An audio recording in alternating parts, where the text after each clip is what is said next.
Hi, I'm Rain, and welcome back to another video of Destiny Lorepedia. In today's video, we're getting into a quote-unquote new concept, the Veil. Of course, if you are a Destiny veteran, you may have some kind of idea of what the word Veil means in the Destiny universe, and its importance. For the people who may not know, or might be struggling to see or understand what the word Veil means in the Destiny universe, it's known as a paracausal power that is linked to the Traveler itself. There is, however, a quite complicated history of this Veil from day one of Destiny, which I'll get into later. There is definitely some pretty interesting concepts and possible theories I'd like to discuss throughout today's video, so I hope you'll enjoy the ride. If you like this kind of content and want to see more, consider leaving a like on the video and subscribing. It's absolutely free, and it helps out a ton. Alright, let's get into it. The Veil. What is it? Can it stop the collapse? Well, from what we currently know, the Veil is actually a plant-like structure with a bulbous main body, branching root-like tendrils that can rapidly grow and generate an indestructible dome, and a large, brightly glowing white hole underneath. Seen from above, it seems to have a circular canopy, resembling an energy field decorated with intricate blue and purple patterns. It is located deep underground within a secure Ishtar collective building on the edge of Neomuna, and acts as the main power source for the entirety of the city. So the Veil is described more like some kind of plant, and not an actual machine, human, or form of matter. However, if we go back into the world of Destiny 1, we don't get to know much regarding the Veil, because of course, Destiny had just been created at the time, and there wasn't much of a story to tell. When we're introduced to the Veil between the very end of Destiny 1 and throughout Destiny 2, it's actually summarized to make us believe that it was actually more of a darkness entity than anything. For a long time, we had considered the Veil to be a major part of the darkness. But after the Witch Queen had revealed the Witness to us as the entity of the darkness, and the revelation of Neomuna and the Veil's true nature from Rasputin in Season of the Seraph, it was finally confirmed that the Veil is actually some kind of entity to the light. The purpose of the Veil, I theorize, is that it was actually the Witness's key to the Traveler and its plan to create the final shape. Quoted by the Witness itself, "The game is over. Do not be afraid. Your pale heart holds the key. This time, there is no escape." The mention of the pale heart holds the key, as mentioned in the quote, could very well be a reference to the Veil. The Veil is a strong link to the Traveler, and the Witness was successful in linking the Veil directly into the Traveler, causing something quite serious to happen. Watch it for yourself.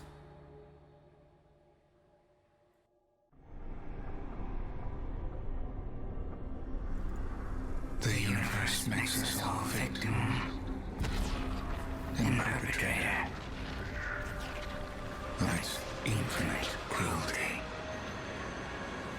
You, more than any, suffer both fates. Be free.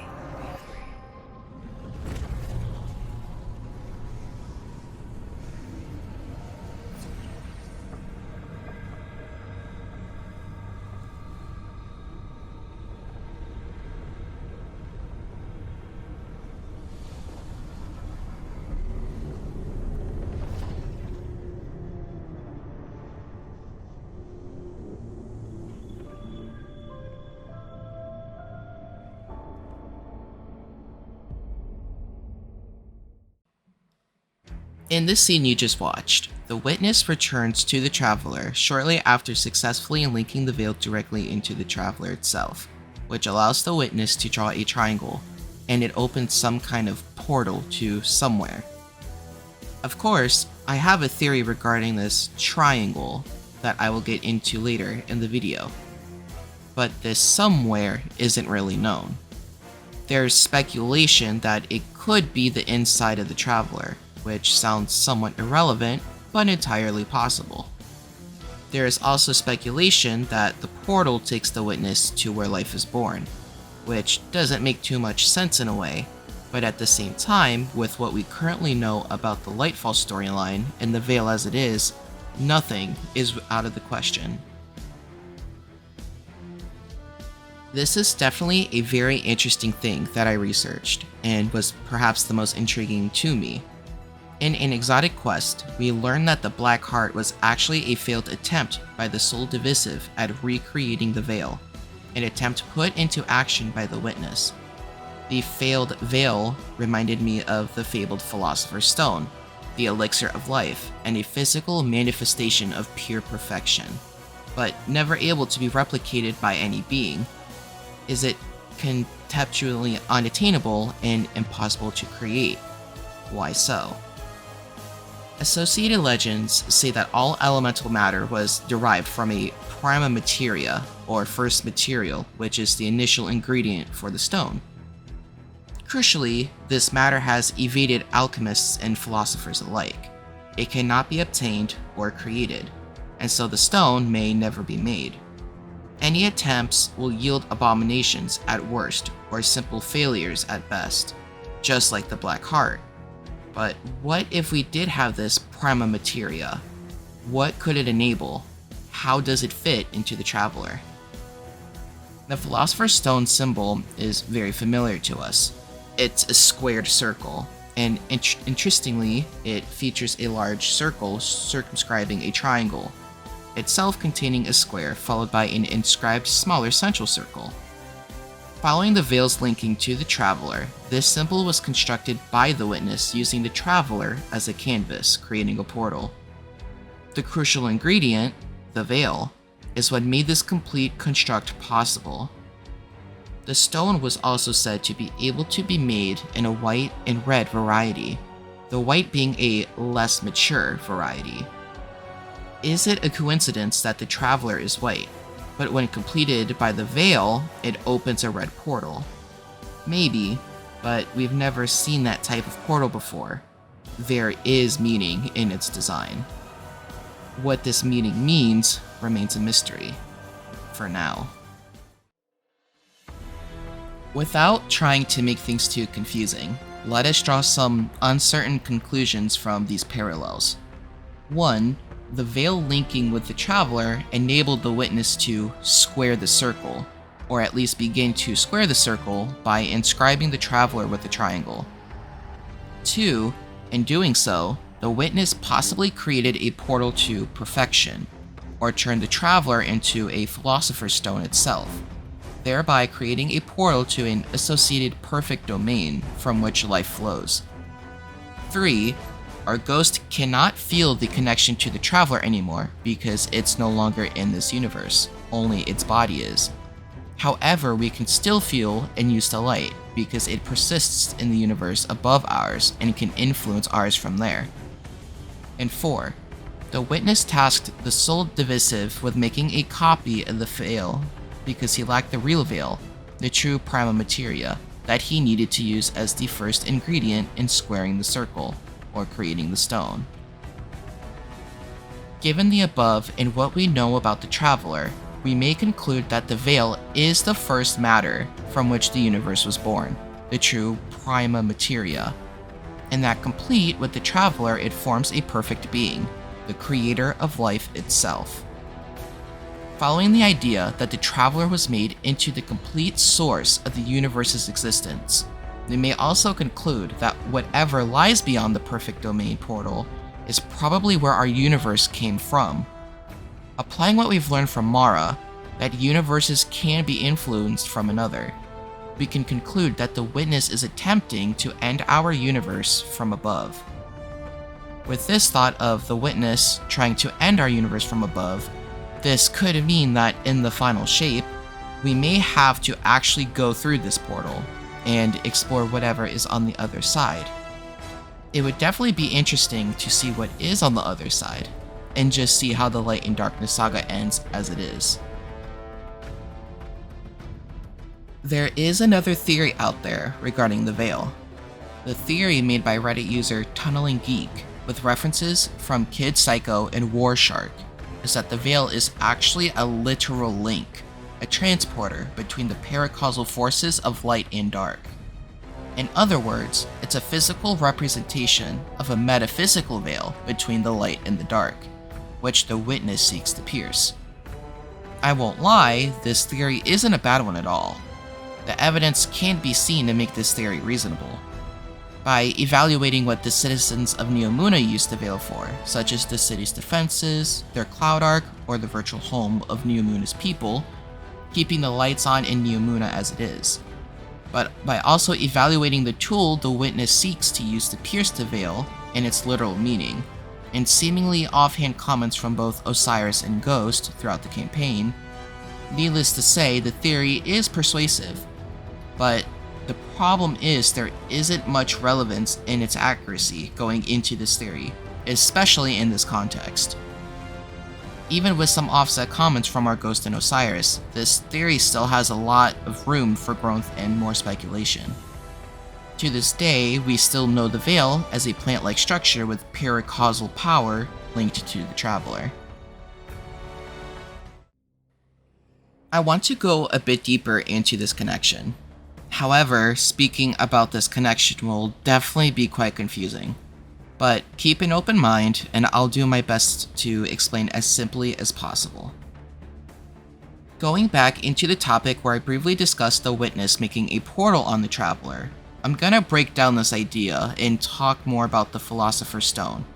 No, this isn't going to be a history lesson, but I will explain what this stone is and how this is being used in terms of the veil, the witness, and the Traveler. The Philosopher's Stone is called the Elixir of Life, useful for rejuvenation and for achieving immortality. For many centuries, it was the most sought-after goal in alchemy. The Philosopher's Stone was the central symbol of the mystical terminology of alchemy, symbolizing perfection at its finest, enlightenment, and heavenly bliss. Efforts to discover the Philosopher's Stone were known as the Magnum Opus, or known as Great Work. The symbol for this is shown on the screen, and you'll see this symbol quite a bit throughout this part of the video. In this symbol, there is a triangle encased inside of a circle, and encased in the triangle is a square, which is encasing another, smaller circle. Looking back at the scene of the witness creating this portal, this entire encounter of the witness is practically encouraging the idea of the Philosopher's Stone. The Traveler is the canvas, but is also the circle that is represented in the Philosopher's Stone symbol. The triangle that the witness is making onto the Traveler can represent the triangle that is enclosed inside of the outer circle. As for the square and the smaller circle enclosed in the triangle, this part can be somewhat seen in specific angles of the scene. For the square, you can see the shape when you look at this portal from the reflection in the witness's eyes. As for the inner circle, you can see it when we see these pyramids become some kind of smoke and are absorbed into the portal. This entire concept with the portal and the possible reference to the Philosopher's Stone reinforces my idea of the connection between the veil and the Traveler, and for many reasons. The Philosopher's Stone is known to achieve immortality, and the Traveler's Light provides that immortality to Guardians via our Ghost, which revives us whenever we die. However, with this connection, the veil is the prima materia for the Traveler, and this connection gives the witness the power to make this reference of the Philosopher's Stone work in its entirety in order to help achieve the final shape. This is quite heavily theorized and speculative, but Destiny Lorepedia's purpose is lore, speculation, theory. We'll have to continue playing some of the seasonal content and see where the story will take us.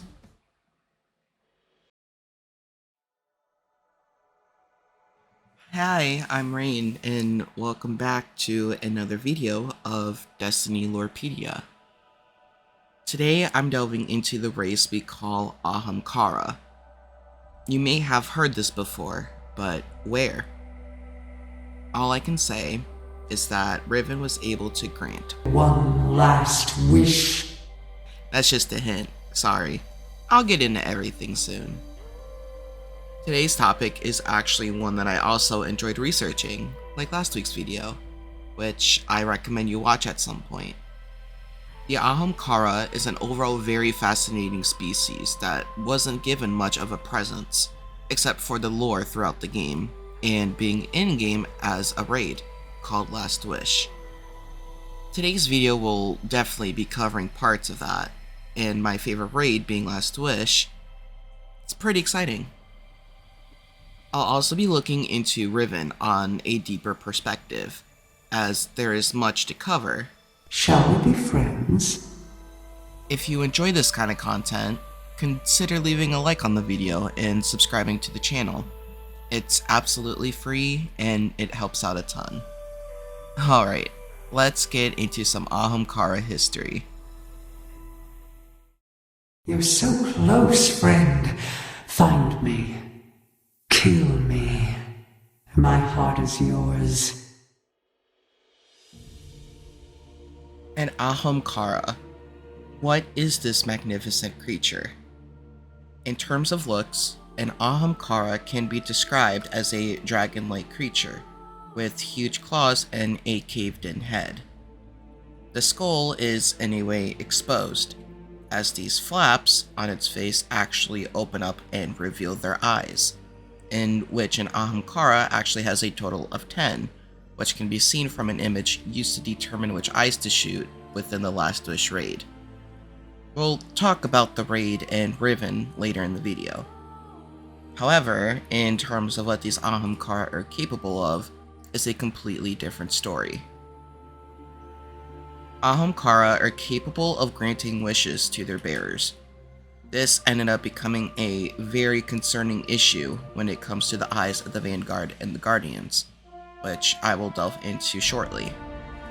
These wishes could practically be anything: power, knowledge, wisdom, peace, weapons, desire. I can give you anything. We would even see Riven make one last wish after defeating her and cleansing her heart within the Last Wish raid, which would result in a taken curse plaguing throughout the Dreaming City. But paradise is a prison when you cannot leave. As for these wishes, there are no real known limitations as to what one could wish from an Ahamkara, so the possibilities are endless. An event that took place in the Destiny universe shortly before we were resurrected in the Cosmodrome is what is known as the Great Ahamkara Hunt. Of course, like it sounds, it was a big mission to eradicate all Ahamkara in existence. This hunt, ordered by the Vanguard, was a result of Guardians becoming corrupted in greed for power as a result of getting wishes from these Ahamkara, resulting in Guardians actually dying for good. This hunt is what actually brought life to the Last Wish raid. How exactly, you may ask? Well, I have the answer for you.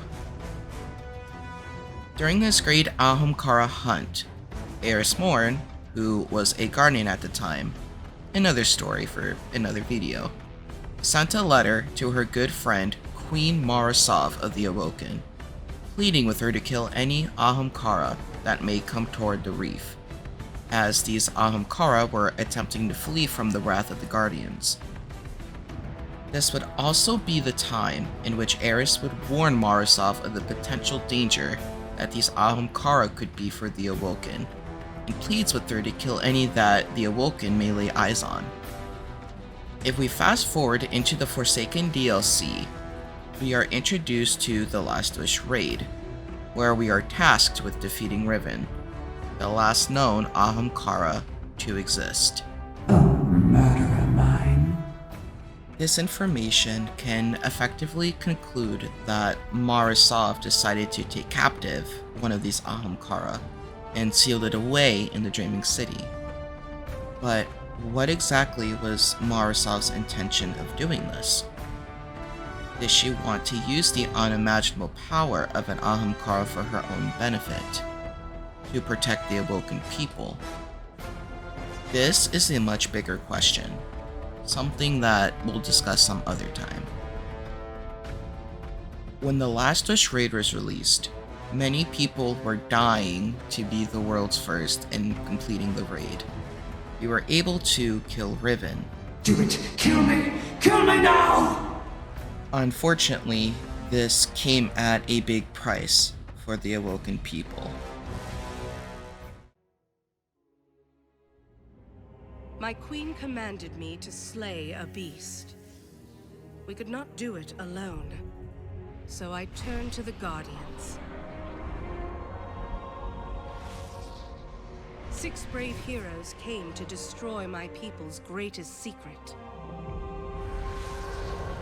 Riven, the last known Ahamkara, a creature of immense power and cunning. The Guardians killed Riven and ripped out her heart. But Ahamkara transcend death. They can transform desire into reality, even when they are nothing but bone and dust. I should have known that Riven would grant one last wish, one last curse. Now the Dreaming City has been taken. I opened the gates. I ordered the attack. I should have known. Upon slaying Riven and cleansing her heart, she was capable of making one last wish. A taken curse on the Dreaming City. This curse was caused by a high wizard, Duel in Karu. Or was it? I've waited so long to fulfill one last wish. Looking back in the Shattered Throne dungeon, we know that it takes place in Marasov's throne world, which is now corrupted. I have reason to believe that this curse not only affected the Dreaming City, but also had affected Marasov's throne world. For a quick refresher, a throne world is a separate paracausal world in which the throne world's ruler takes full supreme of shaping it to their will. In this case, Marasov has it to be just like the Dreaming City, but only specific parts of it. Her throne world is quite literally an almost exact replica of the Dreaming City, as you have the same tower in the throne world as you do in the actual physical world of the Dreaming City. But you don't have all that flat land and terrain. I also speculate that in the Dreaming City, we have access to the locations in specific buildings and structures, but in Marasov's throne world is where we get access to the buildings in which we don't originally have any access to in the Dreaming City. Again, this is most definitely heavily argumentative, but that's what we like here, so I think it's good territory to be in. As for why this curse only targeted the Dreaming City and not anywhere else remains a mystery. Or perhaps it doesn't.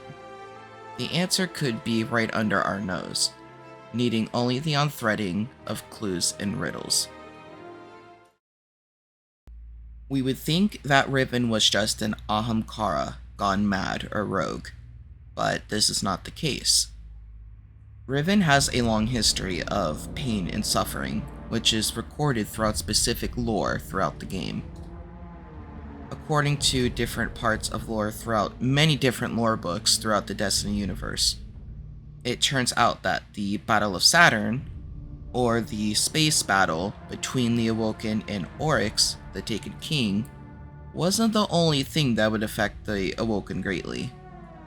Shortly after, there are records of Oryx actually visiting the Dreaming City and visiting Riven. You don't hesitate to reach into the deep. This would become a who can deceive who first match, with Riven and Oryx trying to deceive one another. This had continued until Riven was taken. This would be how Riven got her identity as a taken Ahamkara. However, even though she was taken, she still kept all of her memories, but at the same time obtained Oryx's memories and feelings, When Oryx was defeated by the Guardians, Riven was still taken, hidden away in her cage in the Dreaming City. Her will, however, regained from the wrath of Oryx. To make things even more complicated, Savathun, the Witch Queen, visited Riven's cage. From this confrontation, Savathun obtained control over Riven, giving her an advantage over the influence of the Dreaming City. This would then be where Riven is used as bait for the Guardians. From the Medusa lore book, but spelled backwards, quote, "I understand what's happening here. Oryx took the Ahamkara Riven, who then fell into Savathun's claws. She devised a scheme to use Riven as bait. When this happened, Savathun would use her godly power of lies and deceit against the Dreaming City itself, and would ask for one last wish from Riven, in which Riven would use our wish in order to shape it into a way that Savathun and her agent, Dul Inkaru, could invade the Dreaming City, which in turn would invite and implant a taken curse upon it. One wish granted deserves another, and I cannot wait to show you what she asked for." Quoted from the same lore book as mentioned earlier, by inviting guardians into the Dreaming City, then focusing the will of a group of powerful guardians upon Riven, she tricked you into making a wish. It desired to alter objective reality to conform with our subjective need to save the city. Riven fed on that wish in order to breach the Dreaming City's defenses and defy Dul Inkaru inside. Remember that you are facing an agent of Savathun. It's to her advantage to make you see schemes and conspiracies everywhere you look. In shorter terms, while Riven was the cause of granting the last wish that placed the curse upon the Dreaming City, it is actually the doing of Savathun, the Witch Queen. I personally consider this event to be called Riven's Great Revenge. I thought they'd never leave. Riven is dead to us, but perhaps she is still alive, but not in a physical form. Ahamkara transcend death, as it was mentioned in the Riven death cutscene shown earlier. Records from the Great Ahamkara Hunt show that upon studying the Ahamkara bones left behind in the slaughter of the slain, it showed that these bones are whispering to its holder. This actually was how Eris Morn was able to escape the Hellmouth in Crota's Wrath, by the guiding whispers of an Ahamkara bone. When it comes to Riven and her death, we don't quite know anything regarding what has happened to her bones. Perhaps when she was killed, due to the fact she was taken, there was no kind of paracausal cause of whispers from her bones, and resulted in no real need to interfere with cleaning up her remains. Even though Marasov's Techians cleansed Riven's heart, it may not have reversed the effects of any abnormalities regarding her bones. There has also been an idea that Riven's bones actually control the strength of the curse in the Dreaming City. This, however, doesn't seem to really match up. And here's some of my pointers of research and knowledge as to why. In Season of the Splicer, we fought and defeated Quiria, Blade Transform, who was a taken Hydra mind. Upon this encounter, and multiple references to Quiria in the Forsaken DLC, it appears that Quiria's time-manipulating mind is what caused the strength of the curse in the Dreaming City to grow and increase in power. Looking into the past, when the Forsaken DLC first came out, the Confluence, or a massive portal, is what we would use to enter Marasov's throne world. However, we could only use and gain access when the curse was at its strongest, and the boss in her throne world was Dul Inkaru.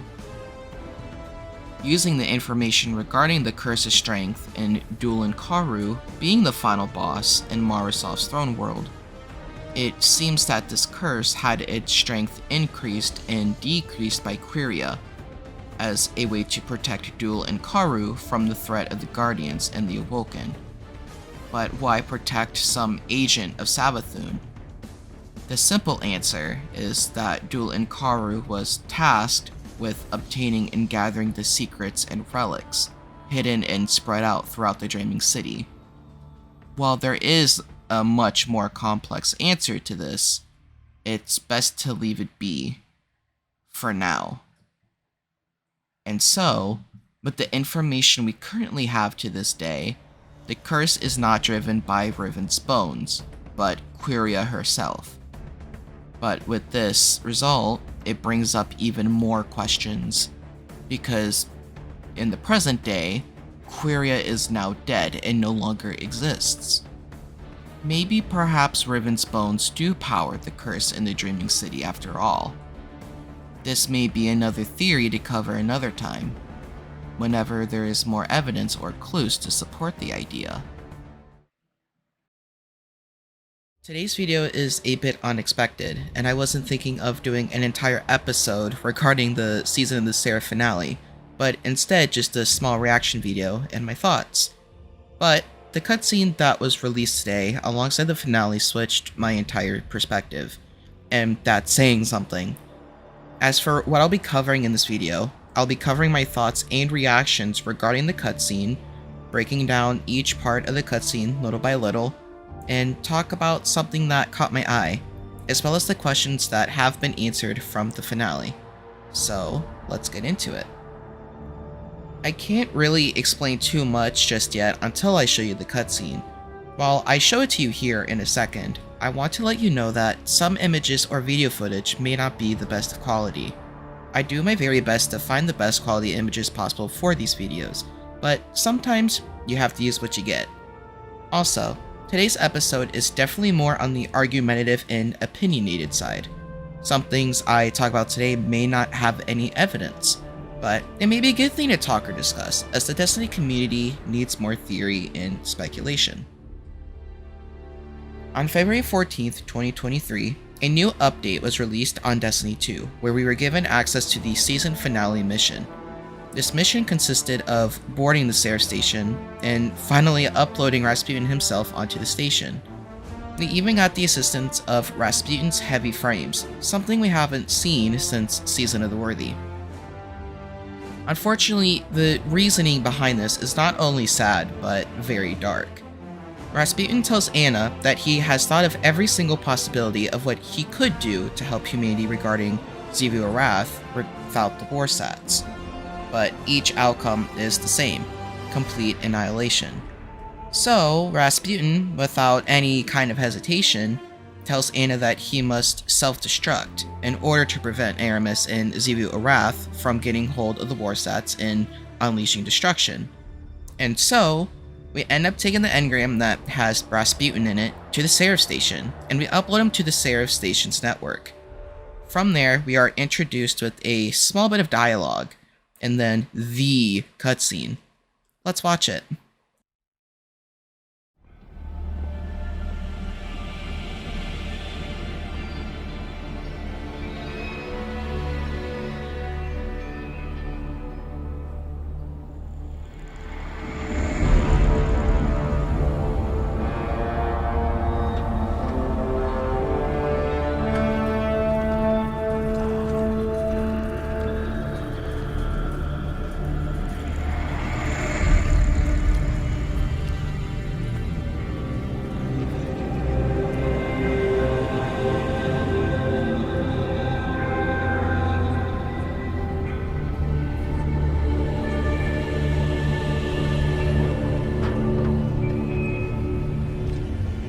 It's happening again. The whirlwind. Aramis. Don't worry. The great machine will never abandon anyone again.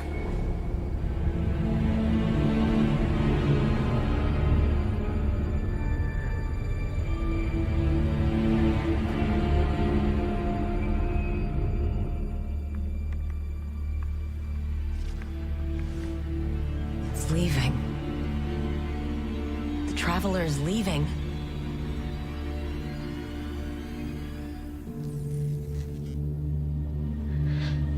The Warsats.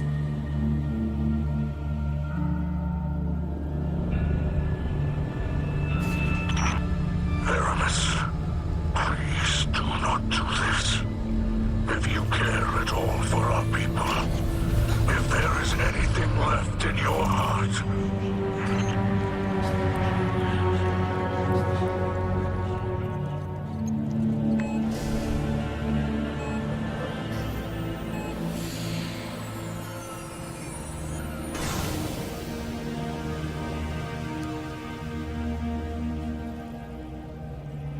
Make it known your pain.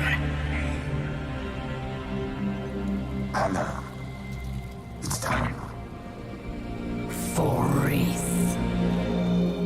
Goodbye, Red.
Why does it not flee?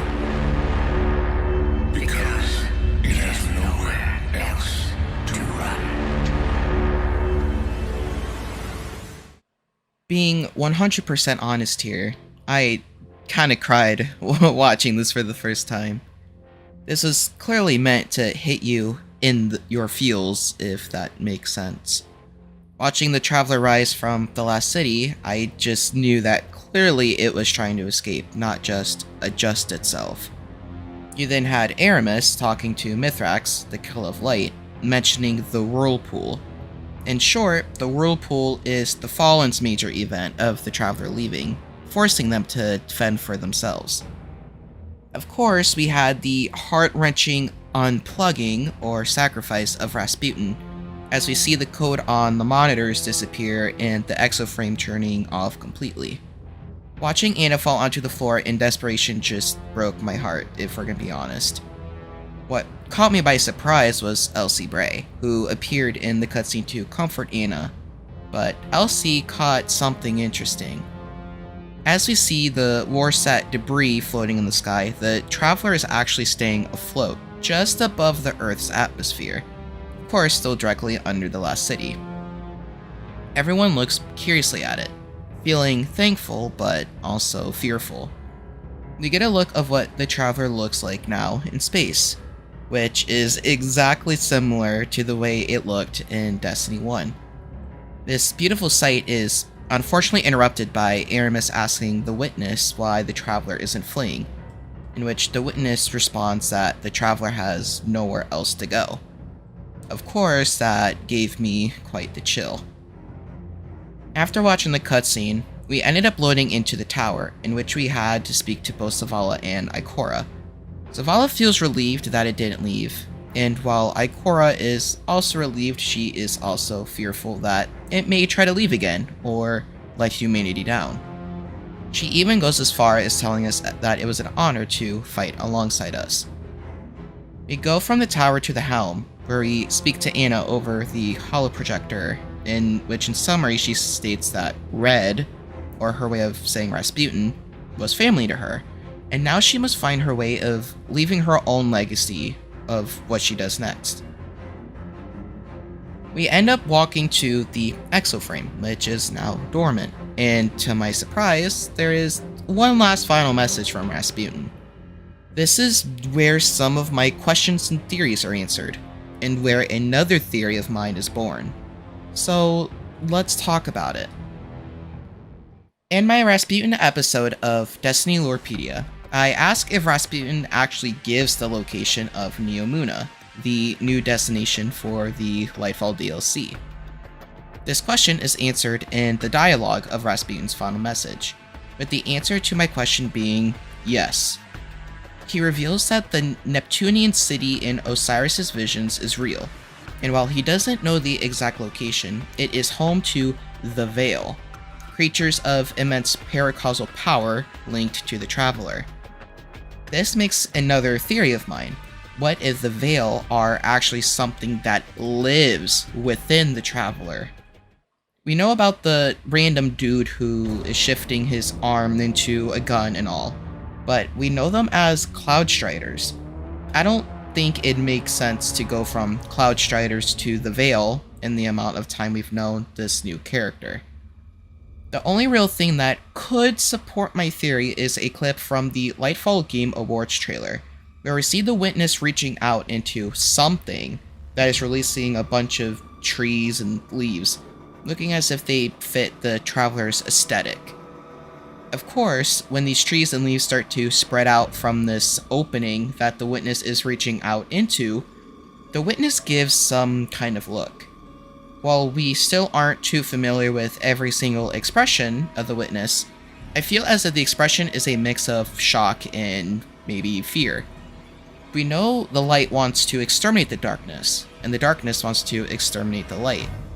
Maybe what's coming out of this opening could be something regarding the Veil. I guess we'll have to find out when Lightfall releases. One last thing that I want to point out is a specific object that caught my eye in the cutscene. When we see the Black Fleet moving, an odd-shaped object is moving in perfect cadence with the Black Fleet.